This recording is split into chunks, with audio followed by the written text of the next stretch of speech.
Olá, meus amigos. Estamos em mais um episódio do nosso canal democrático, comigo, né, Anderson Rodrigues. Hoje estamos recebendo aqui o nosso amigo Matheus Melo, um camarada assim que eu tenho um tremendo respeito por ele. É enfermeiro, né, está nessa gestão do Corém. É um cara que tem a minha total confiança. É enfermeiro, não é isso, Matheus? Isso mesmo, Anderson. Para mim é um prazer imenso estar com vocês aqui nesse momento, né? Agradeço muito ao convite, viu, Anderson? Quando a gente foi alinhando aí os tópicos que a gente iria discutir, foi muito gostoso aí. A gente tem muita coisa boa para poder conversar, viu? O prazer é imenso de estar aqui com vocês.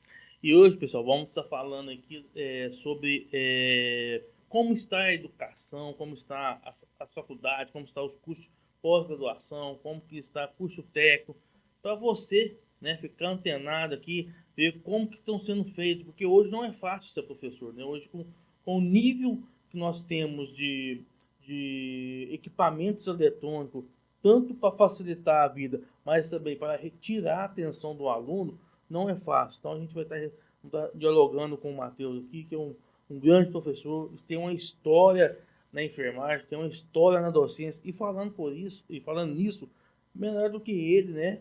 Para falar um pouco, né? Quem é Matheus? Eu sou um menino do interior, né, Anderson? Sou de Cataguás, da Zona da Mata. Me formei no município de Leopoldina, que é a cidade próxima, onde havia uma faculdade, né, na época de enfermagem. E entrei, né, na enfermagem de cabeça, assim. Tenho muitos familiares que são profissionais de enfermagem, tanto enfermeiros quanto técnico em enfermagem.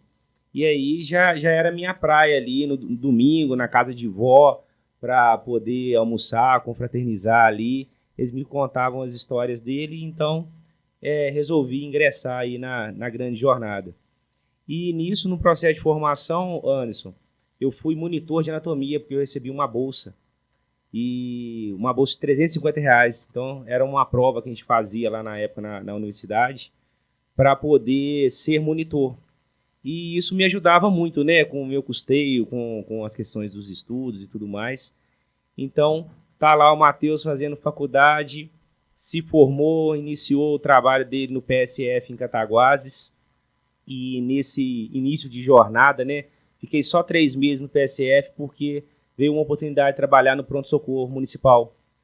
E nisso eu sempre gostei de pacientes críticos, né, esse atendimento de alta complexidade.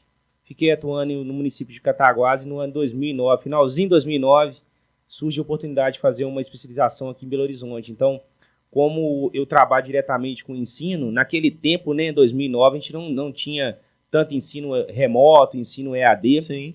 E eu nunca havia pisado em Belo Horizonte, porque Cataguases é mais pertinho de Juiz de Fora, Rio de Janeiro. Sim.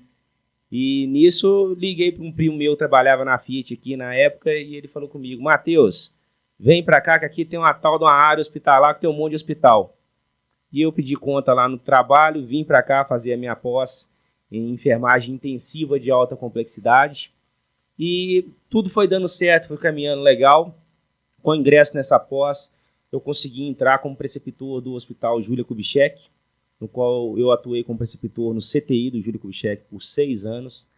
E fui somando, fui trabalhando, fui lecionando, fui me capacitando cada vez mais. E hoje eu estou aqui, né, trabalhando com a docência tanto do nível técnico quanto da graduação e também da pós-graduação, né? E atualmente no conselho, né, como conselheiro do Corém de Minas Gerais, trabalhando junto à unidade de processo ético. Cara, e assim, Matheus, a gente forma, né? Eu também formei pensando que eu ia gostar muito da área textão básica, né? Mas mas assim, ainda passou numa experiência, eu nem passei nessa experiência, eu já caí direto já no pronto-socorro, né? E assim, e quem é da urgência realmente, cara, gosta do agito, gosta de CTI, gosta de UPA, pronto-socorro, cara, assim, eu admiro essa galera que fica aí no plantão ali. A gente sabe que esses plantões são de realmente de cansar, porque é uma situação que o paciente entra de um jeito, você não sabe qual que é a evolução dele. Então você trabalha, tem noite que você trabalha sem um minuto de descanso, né? Então nosso respeito é a galera da urgência, né? Não tirando, lógico, a responsabilidade também e toda a importância da atenção básica, né? Mas a urgência ali realmente ela tem quem é da urgência não sai dela tão cedo, né? Assim, dentro dos níveis de atenção à saúde, né, primário, secundário, terciário, naquele tempo, meu último estágio como acadêmico, né, foi em saúde, atenção primária. E nisso eu consegui fazer o estágio junto a um PSF no meu município. Então, eu economizei com moradia, com transporte, com alimentação. E aí a enfermeira, na época, ela falou comigo, Matheus, aqui a gente, naquele tempo, tá, Anderson, existia o PAC, que era o Programa de Agente Comunitário de Saúde. E esse programa ele era coordenado por um enfermeiro. E esse programa de agente comunitário ele iria sofrer uma transição na época que era posto de saúde para se transformar em estratégia de saúde da família. Esse programa ele iria se transformar em PSF e iriam precisar contratar um enfermeiro. E foi justamente nessa levada, né, no qual eu fiz a transição, me formei, já atendi aquela comunidade, eu consegui esse meu primeiro emprego. Só que sempre, né, nos estágios, o meu direcionamento foi sempre assim, para olhar um paciente grave, aquilo me chamava muita atenção, né? Quando eu vi uma ambulância passando, será que é muito grave, é uma urgência, é uma emergência? E nas reuniões que eu participava na Secretaria de Saúde, eu conversava, né? Assim, poxa, quando surgir uma oportunidade no pronto-socorro, eu quero essa oportunidade. Ou então no hospital, dentro de uma terapia intensiva. E a gente avalia os níveis de atenção, e os níveis de atenção à saúde hoje, no processo de formação, ele é um processo generalista, né, Anderson? Sim. Se forma um enfermeiro ali, que ele tem uma estrutura curricular a ser cumprida, e em relação a essa estrutura, depois ele é lançado ao mercado de trabalho. Só que o caminho hoje é a especialização.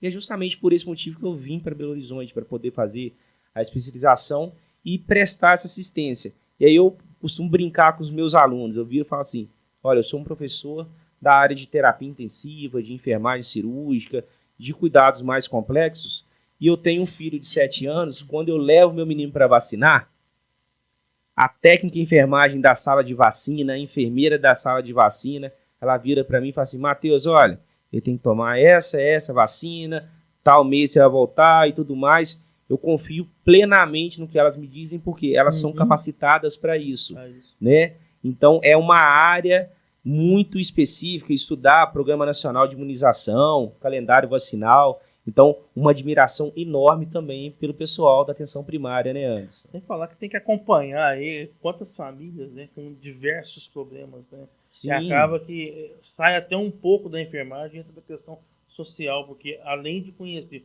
os problemas da pessoa do dia a dia dela ali, da doença, ainda conhece a realidade no qual ela vive, né? E ela sabe. E ali muitas vezes a gente consegue ter uma noção, né? Ou imaginar por que de repente o processo de cura da pessoa não chega a tempo ou demora um pouco mais, porque você vê a realidade. E a realidade, às vezes, ela não é fácil, né? No nosso país, que tem uma desigualdade tão grande, né? A gente vê isso claramente, né? Não precisa andar muito para você ver. Mas, Matheus, qual que é a sua visão hoje na questão educacional do Brasil, no sistema total, não só dentro da enfermagem, mas dos cursos técnicos e nos cursos de graduação? Assim, eu vejo que no governo, né, hoje mais popular, né, então a fala do governo do presidente Lula, né, sempre foi melhorar a vida das pessoas. Então, ele sim, é uma visão minha, eu nunca ouvi ele falar, mas eu penso que ele acredita muito na atenção, na questão técnica, né, no curso técnico, né, mas porém, né, ele, tanto no primeiro mandato dele, né, e no segundo, ele construiu muitas faculdades, em torno de 15 a 17 faculdades, e há projetos agora para a construção de novas faculdades. Mas a minha visão é que eu acho que ele vê muito a questão do técnico, do curso técnico, né? Essa é uma visão minha do presidente. Como que você vê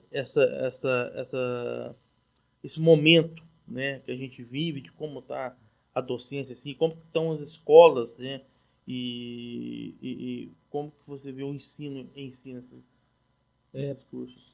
O Anderson, é uma pergunta muito pertinente e a gente, até para poder começar a responder sobre ela, é importante a gente destacar aí uma questão de um aspecto cultural. A população, por muitas vezes, as pessoas dão um crédito maior a uma questão de ter faculdade. Meu filho tem faculdade, sabe? Então ele tem um diploma de ensino superior. Mas olhando, né, o Brasil, um país assim de uma extensão continental, ele é um captador de mão de obra e ele precisa de mão de obra qualificada. Então a grande produção, ela parte do ensino profissionalizante, do ensino técnico. E é justamente numa visão geral, né, até a nível de orientação, o nível profissionalizante e técnico, ele possui uma maior absorção de mercado, né? E também em questões salariais, não estou falando especificamente de enfermagem, tá? Mas até em questões salariais também, existem profissões de nível técnico que às vezes pagam melhor do que uma graduação. Então, primeiro a gente parte aí da questão cultural, da necessidade de ter uma faculdade. Né? Meu filho tem faculdade, meu filho tem diploma.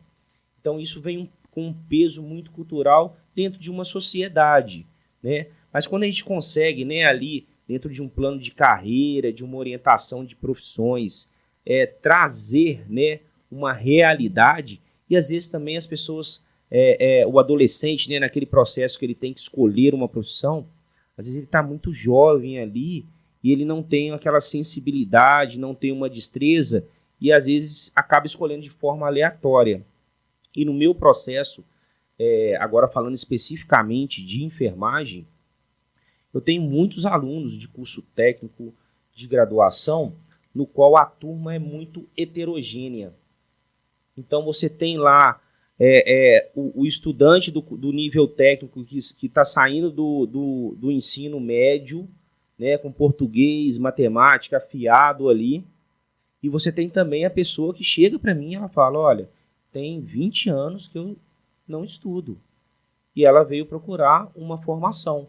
Ela concluiu o ensino médio dela, ela quer fazer o técnico de enfermagem, ela quer fazer uma graduação. Então, realmente, nós temos os níveis de escolaridade e aí a gente tem que buscar um ensino de qualidade independente do nível de escolaridade. É um ponto que é muito importante. Sim, sim. E a gente a gente dosar isso é algo que é fundamental até para aquele aluno, se ele vai continuar o curso ou não. Porque se a gente também não vê essa dificuldade dele, ele pode desanimar, né? Foi no meu caso, que eu parei de estudar, depois voltei a estudar nesses programas de supletivo, terminei esse primeiro grau, segundo grau, entrei para a faculdade já em seguida. Então você pega um supletivo, né, e cai dentro de uma faculdade e onde você tem aulas de genética ali, que você vai ver que você aprendeu ali foi muito pouco, que as dificuldades que a gente tem são enormes, né, para quem veio de um supletivo. Para quem chegou, bioquímica, então assim, são detalhes que o professor tem que ficar atento, né? E acaba que ele ficando atento, ele consegue ver as dificuldades e com isso pegar esse aluno ali e dar uma atividade mais direcionada para isso, aquilo outro, porque o professor realmente, né?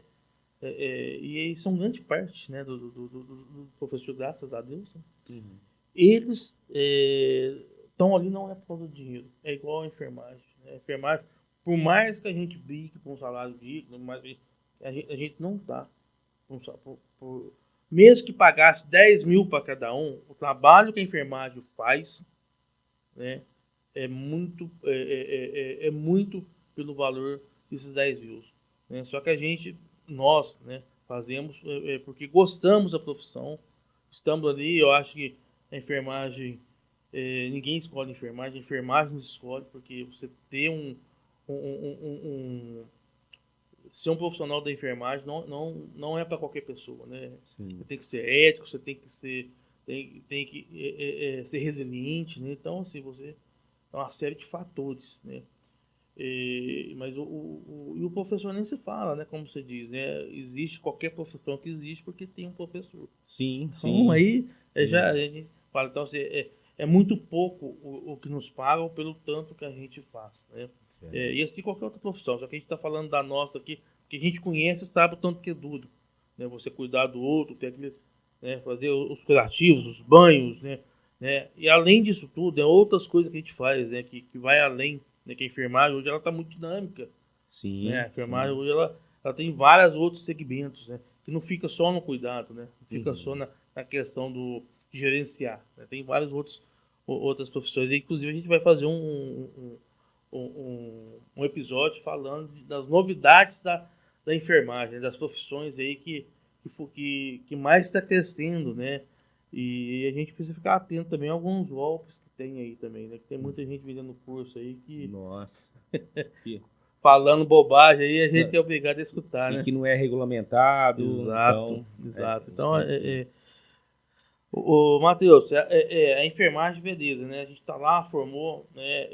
Se a gente pegar o enfermeiro, né? Vamos falar assim do enfermeiro, há 15 anos atrás, ele tinha um salário médio aí, há 15, 16 anos atrás, de 10, 12 salários mínimos, né? Sim, sim. E com isso ele tinha ânimo a fazer pós-graduações, né? Que era difícil também, como você mesmo relatou, né? Sim. Não era tão fácil o acesso hoje, mas as pessoas tinham o ânimo de vir a cada 15 dias, ou mensalmente, ou semanalmente. As pessoas vinham, né, para os polos onde tinha os cursos de pós-graduações, né? E hoje, cara, como que tá hoje? Que a gente, apesar do piso ter saído aí, mas não é aquilo, tem uma briga ainda, né? Mas a gente sempre fala que antes tem uma lei para brigar do que não ter lei nenhuma, né? Sim, sim. Mas ainda não vejo ainda a enfermagem nesse momento uma profissão financeiramente convidativa para as pessoas. Como que está hoje? Você acha que as pessoas estão investindo na sua profissão? Hoje, o Anderson, né, há um tempo atrás, né, vamos pegar lá um contexto histórico, como você disse, de 20 anos atrás, 15 anos atrás, havia sim uma procura por enfermagem, mas não haviam tantos cursos de enfermagem. Sim. Então, é uma questão de mercado mesmo, né? Então, eram poucos profissionais. E nisso, por muitas vezes, existiam concursos públicos que eram 10 vagas para enfermeiro e você tinha lá 15 concorrentes. E hoje a realidade é completamente exorbitante o número de relação candidato-vaga, justamente pelo excesso de cursos de instituições formadoras. Então, hoje, se você tem lá um concurso público com 10 vagas, você tem 10 mil profissionais querendo aquelas 10 vagas. E nessa relação, a gente encontra aí uma questão inversamente proporcional. Já que eu tenho muitos profissionais, a questão financeira ela cai. E aí, no processo de formação, e hoje em muitas universidades, faculdades, a gente encontra dentro da estrutura curricular do profissional enfermeiro a disciplina de empreendedorismo, de como ele pode empreender. Porque o leque que a gente encontra dentro do processo ali de atuação do profissional enfermeiro é muito grande. Só que as pessoas que são assim escolhidas pela enfermagem, né, como você disse, assim, a profissão nos escolhe, elas entram no curso com um pensamento, atenção primária, trabalhar em uma estratégia de saúde da família, né, no posto de saúde, num determinado bairro, atendendo uma determinada comunidade, ou então atenção hospitalar de maior complexidade, né? No qual ele pode atuar dentro de um centro cirúrgico, de uma estrutura de hemodiálise, de uma terapia intensiva, no SAMU, né, no atendimento pré-hospitalar. E aí ele adentra ao curso com esse pensamento no qual hoje, né, nós temos uma lei no qual existe um piso salarial. A gente está brigando muito por essa questão. Mas aí ele vai ter um salário fechado. Agora, se ele pensa fora da caixa e ele começa a empreender na enfermagem, ele consegue abrir esse leque dele. Então vamos supor, eu sou um profissional enfermeiro e sou especialista em tal área, atuo ou atuei com determinado conteúdo, com hemodiálise, vamos supor. E aí esse profissional, ele pode oferecer capacitação. Então o que ele está fazendo? Ele está empreendendo, né? Ele separa ali uma sala, uma quantidade de alunos, para que ele possa fornecer as expertises dele. A gente sempre foca na questão, né? Se possível for, é muito melhor, de forma presencial, com visitas técnicas, com possibilidade de estágio. Então, se aquele profissional ele consegue ter uma visão diferenciada, com toda certeza, o salário dele vai ser diferente do salário de mercado. Sim. Né? Então, assim, a gente tem que trabalhar muito na questão de empreender. Então, hoje, nós temos na questão de cuidados com feridas, né, com estomias, laser terapia, consultório de enfermagem, as capacitações em áreas específicas da enfermagem. Vou dar um exemplo. Hoje, à noite, eu vou estar em uma faculdade com uma palestra sobre inovação em urgência e emergência. Então, eu vou receber ali os acadêmicos e também profissionais que querem conhecer, né? Então, naquele tempo, às vezes a gente pensa em cuidados básicos de enfermagem, mas hoje o enfermeiro ele utiliza o equipamento de ultrassom para poder puncionar uma veia, né, uma veia mais profunda. Ele possui ali equipamentos conforme a regulamentação do COFEM para atuar numa ventilação mecânica de um paciente, principalmente aí, né, a gente vive um período pós-pandemia de doenças respiratórias. Então são pontos muito importantes aí que o profissional ele tem que pensar fora da caixa para sair daquele salário base e tentar alcançar novos ares. Sim, Matheus, e é interessante essa fala sua, cara, porque a gente vê que, e eu já falo, eu acho que quem é seu aluno, ele já sai na frente, porque tem essa visão de abrir o horizonte dos alunos, para que ele possa realmente, de fato, não ficar só dentro com essa visão fechada, dentro de hospitais, postos de saúde, não. Que realmente ele faça da enfermagem, né, uma profissão inovadora, né, que ela é inovadora. Né? Assim, a visão que eu tenho da enfermagem hoje, né, que a enfermagem ela é uma profissão ainda de jovens, né, apesar que acho que agora que ela começou a envelhecer a enfermagem em si, né, porque até pouco tempo atrás, né, nós tínhamos os atendentes que trabalhavam muito, né, as exigências pelo enfermeiro não era tanto, tinha grande parte dos hospitais que trabalhava até 100 enfermeiros na hora noturna, ainda tem. Sim. Loucura de a gente falar isso, né? Não estamos falando da questão mal dos técnicos, né? Mas a legislação fala que o técnico tem que trabalhar sob a supervisão do enfermeiro, né? Então ela tem que ser cumprida. Por quê? Né? Porque a gente não trabalha com ordem fonada. Então o enfermeiro deu algum problema lá, ele não pode ligar para o técnico, faz isso. A gente não tem essa autonomia, né? Não é igual o SAMU, que é gravado, né? Nós não temos essa... as empresas não têm esse sistema, e nem se tiver esse sistema, acho que, não me engano, não é permitido pelo sistema trabalhar dessa forma. Então, precisa ter o enfermeiro. Então, assim, nas fiscalizações que a gente fez há pouco tempo, né? A gente percebi que, não claramente, né? Mas que havia uma determinada cooperativa que não tinha um enfermeiro noturno, né? A gente fez a comunicação ao Corém, né? Que não é, como se diz, acaba sendo da nossa competência também, que é um posto de serviço que está desocupado por um trabalhador.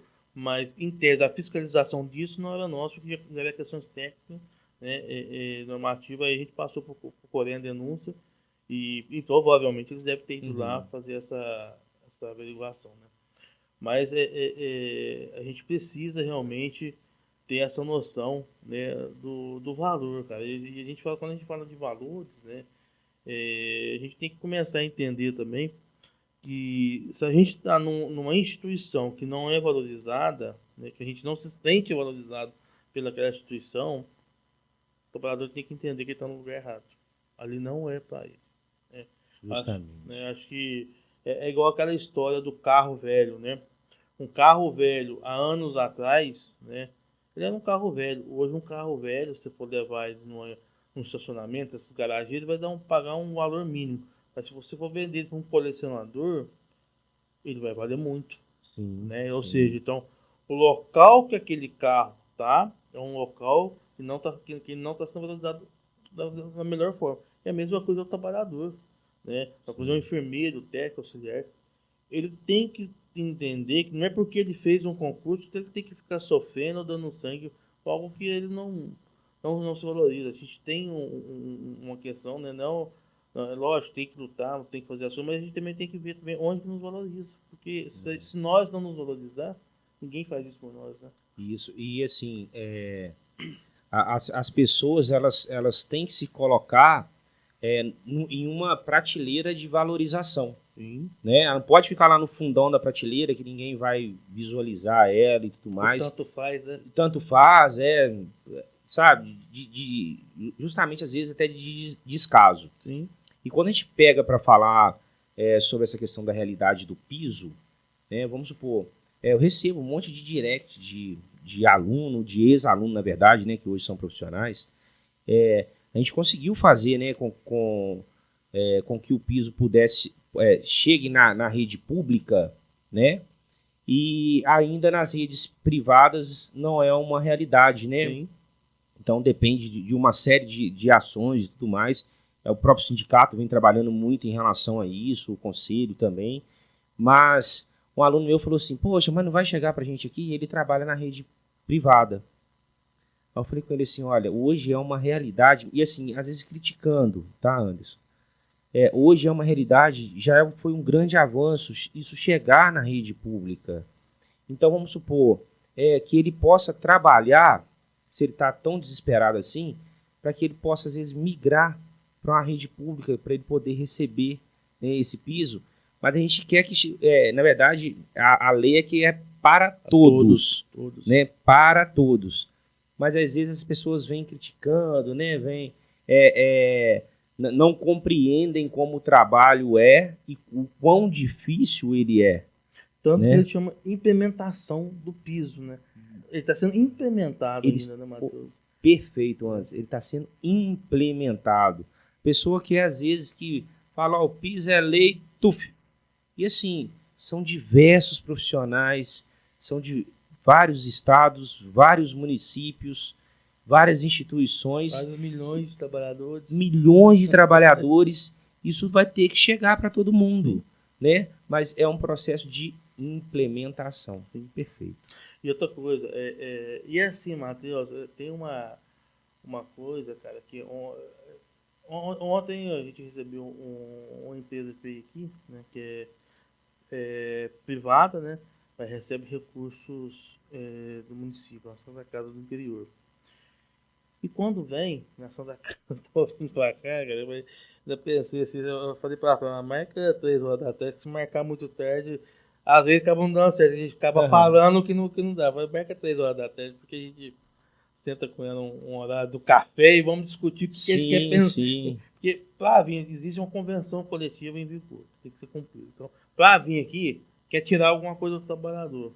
E por grata surpresa, a instituição ela veio, né, sentando. Aí eu fui entender o que eles queriam. Olha, a gente precisa fazer um acordo coletivo, a gente tem algumas coisas que a gente se segurar, que a sugestão assegura que dá para pagar para o trabalhador, que vai ter uma mudança, provavelmente o ano que vem é outra gestão. Então, a gente queria fazer um acordo para tentar assegurar esses direitos, né, que a gente não concorda com a remuneração global, a gente acha que isso não está correto, então a gente quer colocar isso no papel para que no próximo ano já tenha as bases legais aqui desse acordo, né, com o legislado sobre o negociado sobre o legislado, e aí fique mais difícil para quem quiser prejudicar o trabalhador. Então, assim, eu pergunto, é uma cidade pequena, que deve ter 80 trabalhadores, enfermeiros, né, que teoricamente não é tão pequena, né, a gente está falando de 80 enfermeiros, né, então um quantitativo de 520 trabalhadores no total, né, e se pegar da enfermagem, tem 80 enfermeiros, vamos colocar aí, deve ter no mínimo aí 160 técnicos, no mínimo, a gente deve ter uns 240, né, mas no mínimo. Né, então, vê que tem uma instituição que dá para pagar o piso corretamente, não aquela vergonha que o Supremo fez, né? Aquela remuneração global, que eu acho que foi uma situação complicada. Foi tão feio. Regional, né? Querer. Cara, e a cartilha agora deu uma amenizada na situação, só que a cartilha é uma orientação, não é igual a decisão do Supremo. Então a gente tem essa questão. Então, o que eu estou querendo dizer com essa minha fala é que dá para pagar o trabalhador corretamente, dignamente, né? Que dá para fazer, né? Porque a gestão e esse hospital ele passou por uma intervenção de uns 3 anos. Estava realmente com a vida financeira muito difícil e acabou que saiu e está pagando corretamente o trabalhador. Então, assim, a gente vê, se o gestor quiser, consegue fazer as coisas corretamente, né? Mas ele tem que, como diz, ser um gestor, gerir, porque é muito fácil você gerir com dinheiro. Gerir sem dinheiro, que é mais difícil. Então você tem que aproveitar e fazer todo esse trabalho. Né? Não deve ser fácil, não deve ser fácil enfermeiro, não deve ser fácil como gestor. Mas há possibilidades aí de umas realidades muito boas. Né? Igual essa, deve ter outras que tem aí, né? Mas tem umas que realmente quer colocar tudo que pode dentro do piso. Ô Anderson, e aí quando você faz essa abordagem, né, em relação a uma determinada instituição, e isso é uma realidade para diversas, é importante o apoio, né, dos gestores, dos coordenadores, da supervisão, para esse olhar de um coletivo, de uma classe. Então, o supervisor lá, a supervisão de enfermagem, a coordenação de enfermagem, o RT, ele tem que conseguir chegar à mesa diretora daquele hospital e até explicar uma questão de um cenário que é um cenário super ultrapassado na questão de valor, e também de forma cultural, as pessoas, elas às vezes olham um profissional de enfermagem como uma profissão inferior, sabe? Numa questão cultural, e infelizmente muitos gestores, eles acham um absurdo ter que chegar a determinado valor, sendo que dá para pagar, né? Então, um ponto que é muito importante é justamente um trabalho de conscientização, né, para que a lei possa ser cumprida. Então, é importante que todos possam estar juntos em defesa de classe. Por isso que é bom a gente ressaltar, né, e frisar bem que profissional ele tem que ser capacitado, né, ele tem que ser atualizado, né, ele precisa ser de uma forma ali, uma liderança, ele tem que resolver os problemas ligados à enfermagem. Que a gente pega, principalmente no interior, né, igual que ando muito no interior, a chave da ambulância, a chave do mercado, não sei do que, chave do não sei o que. Então é importante que o enfermeiro ele seja realmente a referência, né? Ele dentro da sua equipe. Então quando a gente fala com o trabalhador, o enfermeiro, ele tem que ser bem pago, é porque aquele trabalhador bem pago, né? Aquele trabalhador com um quarto de descanso decente, onde ele possa descansar, né? Ele vai ter o que a gente precisa de fato e para que somos formados, um olhar apurado, um olhar crítico, um olhar para que vê uma situação do paciente, que possivelmente possa estar rebaixando e com isso salvar a vida, encaminhar ele mais rápido, chamar o médico para uma nova avaliação. Então, assim, ele está descansado para que oriente as mudanças de decúbito, ou que ele faça as mudanças de decúbito do paciente, que isso tudo reflete a recuperação do profissional. Então, quando a gente fala que tem que ser bem pago, quem tem a ganhar é o gestor, que vai ter um profissional motivado, resolvendo todos os seus problemas, é o usuário, né, ou o cliente, na rede particular, que ele vai ter a sua satisfação do paciente, né? E o profissional também tem que se impor, né? Acho que assim, eu penso que ele tem que falar, eu sou enfermeiro, né? E médico está no mesmo nível, gente. A única coisa que ele fez foi uma alta faculdade. Nós somos enfermeiros, eles são médicos, assim como tem um fisioterapeuta, assim como tem o advogado. Então, assim, nós todos somos profissionais graduados, né? E investir, né, cara? Sim. Esse ponto aí né, dentro do relacionamento com a equipe multidisciplinar, é importante compreender que não existe hierarquia entre as profissões. Sim. Né? O médico não manda no enfermeiro, que manda no fisioterapeuta, sabe? Essas questões assim, de forma muito chula que eu tô expondo para vocês, mas a hierarquia ela não está entre as profissões. Existe sim uma hierarquia, vamos supor, dentro da equipe, né, do quadro de profissionais de enfermagem. Você tem lá o enfermeiro responsável técnico, o da diretoria, o coordenador, o supervisor, né? O supervisor de setor, do CTI, do centro cirúrgico, da unidade de emergência, a equipe técnica de enfermagem, a equipe de auxiliares, dentro de uma complexidade assistencial. Então, dentro da profissão em si, você tem hierarquias que são de um contexto profissional. Sim. Mas entre a equipe não tem, isso não existe, né, Anderson? Então, muitas vezes as pessoas... mas o doutor pediu.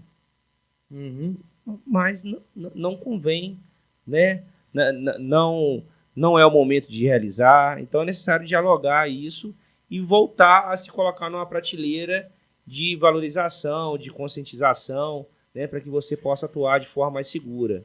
Eu tenho andado, né, eu tenho comigo que e aí é até ruim a gente falar isso, né? Que as coisas do Brasil não andam até o carnaval, né? É uma péssima fala, gente, mas a gente sabe que a coisa é assim, né? Mentira não é, né? Então... Mas o que acontece? Então eu tenho aproveitado, né? E eu dou graças a Deus quando o carnaval é em fevereiro, assim, até igual agora na primeira quinzena, porque o Brasil começa mais cedo, né? Sim, sim. Mas então eu tô aproveitando para rodar a região metropolitana e ver em alguns locais que a gente vai, Matheus, e a gente vê que às vezes as pessoas falam assim, mas para vocês é fácil, né? Que tá sentado aí dentro do sindicato, que vai... Não, a gente entende, a gente roda, a gente vê, a gente sabe que a enfermagem já está sobrecarregada, né? Ela já está num grau alto de estresse, de cansaço mental, cansaço físico, bem saturada. Isso a pesquisa perfil, né? Eu sempre falo da pesquisa perfil, né? Que lá tem os dados, tem os números, né? Em 2014, foi publicado em 2014, 2015, e né, lá já falava isso. Depois disso veio a pandemia, então a gente entende tudo isso, né? Veio a questão do piso que não foi igual a gente queria, né? Então a gente entende tudo isso, não tem nenhum, né? Só que a gente também tem que entender que nós não podemos perder também a importância que é da gente nos impor, dialogar, dar continuidade em nossos estudos, né? O estudo continuado ele é fundamental, a enfermagem muda todo dia, é uma profissão científica, ela é uma profissão científica, né? Então, assim, tecnológica, sim, as coisas mudam, né? E é importante que a gente falar isso com, né, o gestor que possa ouvir o nosso podcast, né? É importante ele ter a ciência que a enfermagem ela está cansada, né? Ela está estressada, ela está no seu limite, vamos dizer assim, né? Então, algo precisa ser feito, né? Algo precisa ser feito, né? E quando erra, quem erra não é o enfermeiro, erra é o hospital, porque existe o CNPJ atrás daquele profissional. A gente tem que começar a fazer essa discussão, a gente vai iniciar essa discussão com o sindicato patronal, né, para ver como que a gente pode fazer isso. E vou contar, lógico, com o Matheus, que é para a gente pensar como que a gente pode trabalhar nesse conjunto com a docência, com os sindicatos. O Anderson, e até dentro dessa relação, né, de que você frisou sobre capacitação, ele tem, né, sempre está atualizado, existem, né, eu como professor, os colegas professores, a gente é uma obrigação mesmo estar atualizado para poder passar para o nosso aluno, né, porque ele vai encontrar um cenário de mercado de trabalho atual, né, com protocolos atuais. E às vezes tem muito profissional também que se encontra em uma zona de conforto e ele fica atuando ali sem atualizar, sem buscar nesse processo de ensino e aprendizagem. E dentro desse processo, que é justamente um dos pontos que são relevantes a gente frisar aqui, é justamente hoje em dia como está difícil fazer o aluno prender a atenção no professor. Sim. O que hoje tem dentro de uma sala de aula de elementos de distração é o WhatsApp, é o grupo do WhatsApp, é o grupo da turma, são as redes sociais, né? E as pessoas estão hoje em um determinado lugar, no nosso caso explicando que é a sala de aula, mas elas estão pensando na questão do trabalho que ela tem que executar, da janta que ela tem que fazer, da mensagem que ela tem que mandar para fulano. E aí é uma série de elementos que causam uma distração muito grande, né? E é um grande desafio hoje também para os professores, né, trazer esses alunos para viver aquele ambiente que é tão gostoso, que é o ambiente de sala de aula.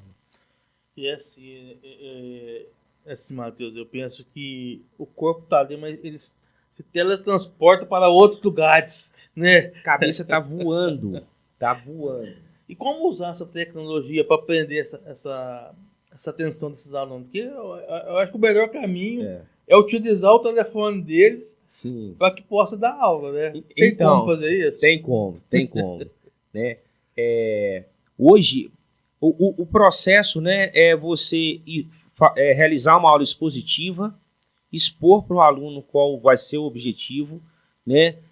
Como que a gente irá trabalhar o objetivo, né, alcançar aquele determinado objetivo. Mas durante esse processo, essa caminhada, eu preciso ilustrar. Então, vamos supor, no quadro eu faço uma ilustração para poder explicar, que é uma das formas mais antigas, mas ainda válida.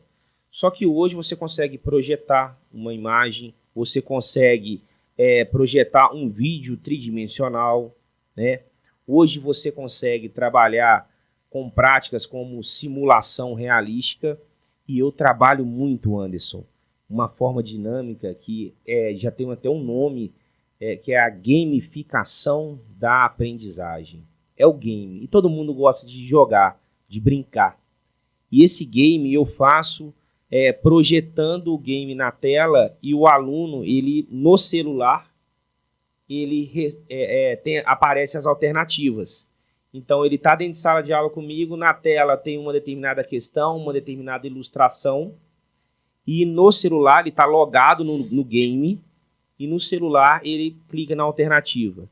E nisso, o tempo de resposta dele, né, a assertividade, ele vai pontuando, e o próprio game vai colocando ele em um ranking. Está em primeiro lugar, está em segundo lugar. Nossa, fez uma sequência de 5 respostas corretas.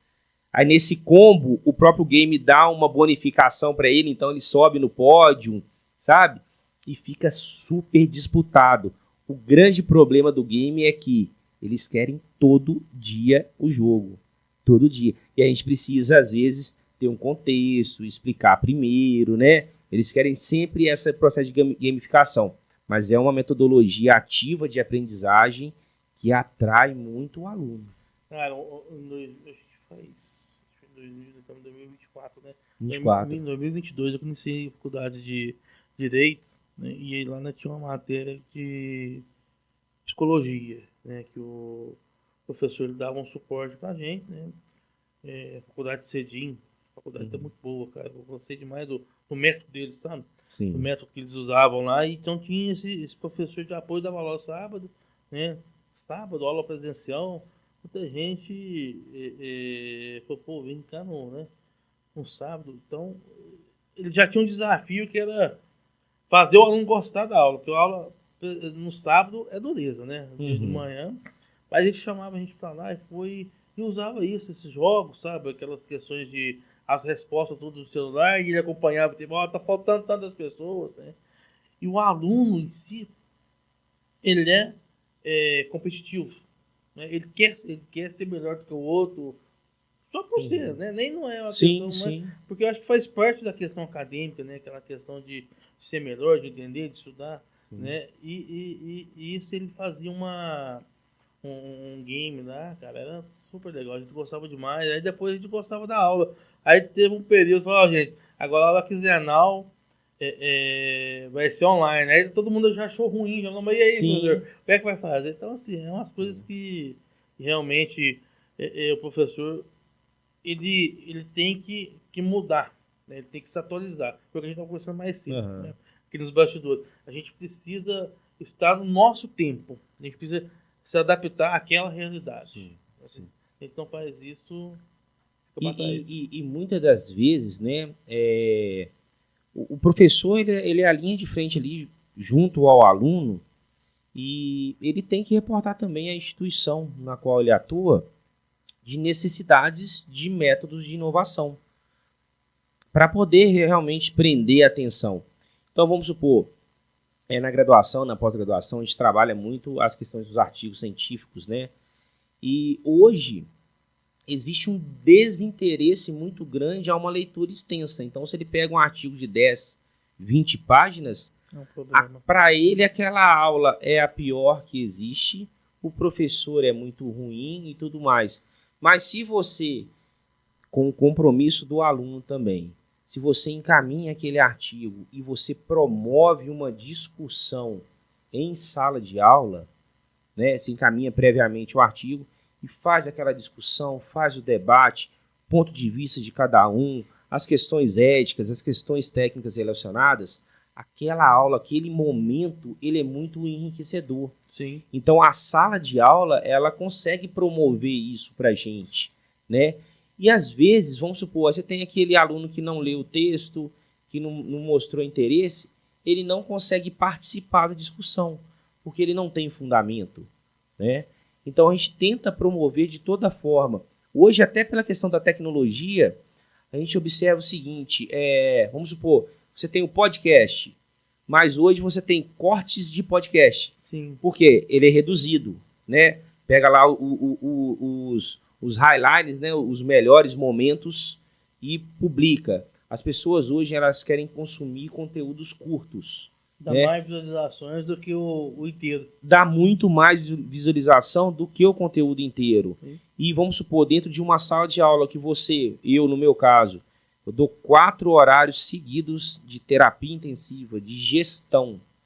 Se você não conseguir fazer uma aula dinâmica, 4 horários, 2 horinhas de aula, intervalinho de 10, 20 minutos, mais 2 horinhas. É muito chão, cara. É muito chão e a pessoa está sentada, né? Então ela precisa ativar. Então, às vezes, né, no nosso caso, nossa ativação é uma ativação mental. Então eu tenho que trazer ele, gamificação. Opa, vamos fazer uma simulação realística, vamos pegar um determinado caso clínico, uma vítima em parada cardiorrespiratória, né? Quais são os sinais clínicos de uma PCR, né? Como funciona uma cadeia de sobrevivência? Tá dentro do hospital ou tá fora, né? É pré-hospitalar ou é intra-hospitalar? Como que funciona? Então, qual vai ser a sua primeira conduta? Quais são os ritmos ali, né, perante o eletrocardiograma? Então, são coisas que você consegue, de certa forma, promover uma dinâmica. Mas eu não consigo, e aí é o grande desafio, antes de fazer a simulação, antes de fazer o game, promover tudo isso sem que o aluno tenha conteúdo. Então ele tem que passar, então ele tem que ter uma resiliência ali, uma paciência, porque ele tem que passar por um período teórico para depois a gente poder ativar e ter uma dinâmica mais assertiva, né? Dentro da metodologia. Matheus, ela voou, cara. Já Rapaz, tá chegando, caminhando pro final. E assim, tem muita coisa pra falar, né, cara? É muita coisa, mas assim, a gente vai, logo que você tá voltando aí, eu queria que, antes de você fazer seus agradecimentos finais aí, que se deixasse um conselho, né? Os antigos falam que o conselho fosse bom, não dava, vendia, né? Mas eu ainda acredito muito, né? Eu acho que nessa fala dos antigos aí, eu acho que eles erraram um pouco. Eu acredito muito em conselho, né? Porque eu acho que vem da vivência, né? Para quem está pensando em ingressar na faculdade de enfermagem, para quem está pensando em entrar no curso técnico, né? E para quem está saindo já da faculdade, qual que é o conselho que você deixa aí como uma sugestão, vamos dizer assim? A gente veio conversando aqui, né? E você expôs, né, uma questão do mundo ser competitivo, né? Então, essa competição, até no próprio game que eu faço ali com os alunos, eu promovo uma competição entre eles. E às vezes, vamos supor, surge uma vaga de estágio naquele momento e está todo mundo querendo. Quem que vai passar? O que se der melhor na prova, né? Isso. Não é uma indicação, é uma questão de avaliação para a gente poder ser justo. Então, qual é o conselho, Anderson? O conselho é você fazer o seu melhor no que você se propõe a realizar. Então, se você quer ser um bom enfermeiro, você tem que ingressar numa instituição de qualidade, você tem que se dedicar, se dedicando, cobra do seu professor, bate um papo com o seu professor, fala, professor, estou com dúvida nisso, e expõe, porque existe uma estrutura curricular, mas existe um campo muito além daquilo que a gente pode realizar, alcançar. Então, que você se dedique para que você tenha elementos para poder alcançar o seu objetivo. Tem aquela frase, né? Nunca foi sorte, foi Deus e tudo mais, mas depende muito de você, da sua dedicação, né? E para que você possa construir aí uma trajetória de sucesso para ser um profissional realizado. Então, assim, dedique-se para construir a sua realização. Essa é a minha dica. É isso, Matheus, mas é isso que você falou mesmo, cara.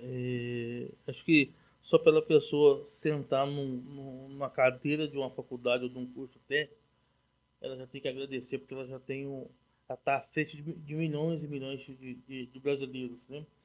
E outra coisa, a vida é feita de renúncias, né? Para a gente conseguir estar em determinado local que a gente quer estar, vamos dizer assim, ou ter determinada posição social que a gente quer ter, né, queira ter, renúncias que tem que ser feita, né, estudar mais, né, muitas vezes a gente tem que deixar de sair com a família, de estar com o namorado, com a namorada, estar com esposa e filhos, né, porque a gente precisa se dedicar a determinados projetos que a gente faz, né, exemplo, né, nós conversamos no final de semana, né? A gente acertamos no final de semana. Ou seja, renúncias que a gente faz para a gente chegar nesse ponto, acertar tudo. Então, assim, tem uma frase do Mano Brown que eu sempre gosto de falar nos podcasts, né, que ele, para mim, ele é um exemplo de reflexão, né? Quanto tempo você dispõe para aquilo, né? Você gasta para aquilo, né? Quanto tempo você se dedica? Esse é o ponto, né? Você quer, né? Porque a gente precisar é uma coisa, a gente querer é outra, né? Se você quer, tem que dedicar, né? Matheus, de coração, te agradeço do seu tempo, né? Eu sempre gosto de falar, tempo é algo que a gente mal gasta, a gente não recupera, né? Porque é o bem mais precioso que a gente tem, é o nosso tempo, tá? A gente está de portas abertas aqui, precisou, quer fazer uma gravação, quer receber alguém, aqui é um espaço que é nosso, não tem Não tem dono isso aqui não. Pode, chega, no, combina aí, tá de portas abertas, tá bom? Opa.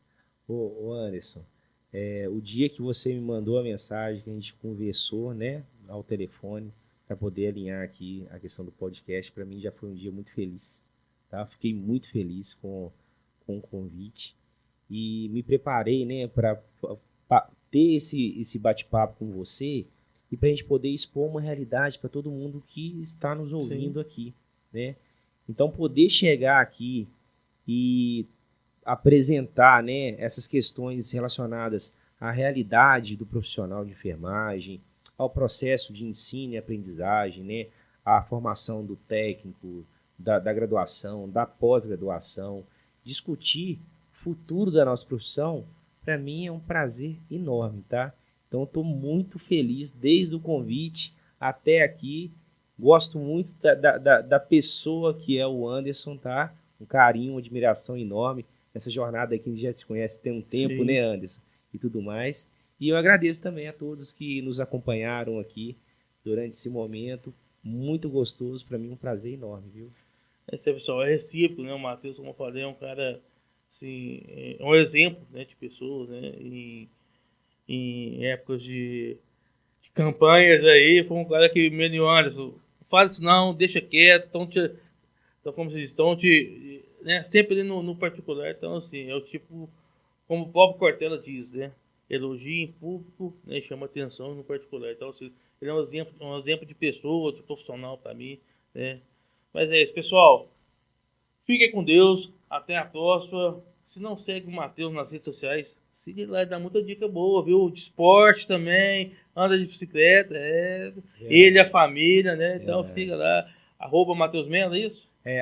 @enf_Matheus Melo. E vocês seguem lá que tem muito conteúdo bom lá, tá? E se você tá passando por acaso aqui e viu o nosso canal e não segue ele, segue o nosso canal também, tá bom?